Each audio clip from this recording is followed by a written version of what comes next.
आप कितनी आपने सही पढ़ी है। बॉइलिंग पॉइंट, किसी भी लिक्विड को आप बॉयल करना चाहते हो, हम लोग जरा चेक करते हैं। आपने कोई वाटर मॉलिक्यूल ही लिया, वाटर को आप बॉइल्ड करना चाहते हो। सबको मालूम है वाटर का बॉइलिंग पॉइंट 100 डिग्री सेल्सियस होता है। आप बॉयल करना चाहते हो, आप दो चीज़ों में फ़र्क देखेंगे। अगर आप किसी प्लेन के एरिया में रहते हैं तो वाटर का बॉइलिंग पॉइंट कुछ और आएगा।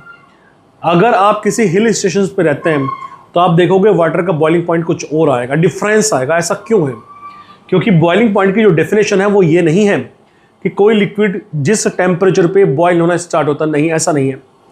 बॉइलिंग पॉइंट की डेफिनेशन है कि जब हम लोग इसको बॉइलिंग पॉइंट से एक थर्मामीटर लगाया और टेम्परेचर मीटर से हम टेम्परेचर को नापने की कोशिश करते हैं तो हम लोग देखते हैं कि इस पर एक एटमॉस्फेरिक प्रेशर काम करता है, वर्क करता है एटमॉस्फेरिक प्रेशर। इसका जैसे ही आपने इसको बॉयल करना स्टार्ट किया तो ये मॉलिक्यूल्स ऊपर जाएंगे और एक वेपर बनेंगे और ये एक वेपर प्रेशर को कंटेन करेंगे। जिस टेम्परेचर पर किसी भी लिक्विड का वेपर प्रेशर बराबर हो जाता है उसके एटमॉस्फेरिक प्रेशर के, जिस भी पॉइंट पे हो जाएगा वो आपका कहलाएगा, क्या कहलाएगा? वो बॉइलिंग पॉइंट। तो जिस भी टेम्परेचर पर किसी भी लिक्विड का वेपर प्रेशर बराबर होगा उसके एटमॉस्फेरिक प्रेशर के, वो उसका बॉइलिंग पॉइंट कहलाएगा। अब जो एटमॉस्फेरिक प्रेशर है वो तो घटता और बढ़ता रहता है। कैसे?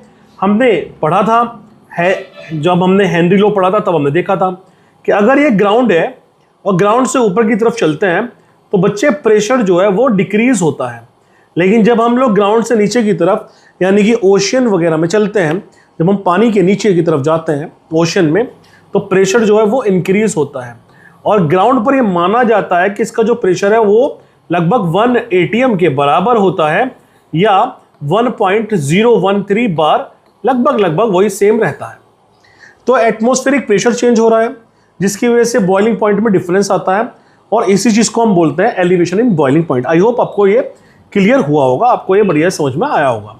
तो अब हम लोग आगे की तरफ चलते हैं। हम लोग देखने की कोशिश करते हैं कि एलिवेशन क्या हुआ, ये बॉइलिंग पॉइंट में क्या हुआ और कोलिगेटिव प्रॉपर्टी से कैसे रिलेट है। हमने देखा था हम लोग क्या करना चाहते हैं, हमने एक सॉल्वेंट को लिया, सपोज हमने कोई वाटरी सॉल्वेंट लिया। अब इस वाटर सॉल्वेंट में हमने कोई सोल्यूट को मिलाया, मिक्स किया, तो इसके बॉइलिंग पॉइंट में पहले बॉइलिंग पॉइंट हमने मान लिया था कितना था, 100 डिग्री सेल्सियस था जो वाटर का होता है। लेकिन जैसे ही आपने सोल्यूट को मिलाया इसका 100 डिग्री सेल्सियस नहीं रहेगा, कुछ गड़बड़ हो जाएगी। क्या होगा?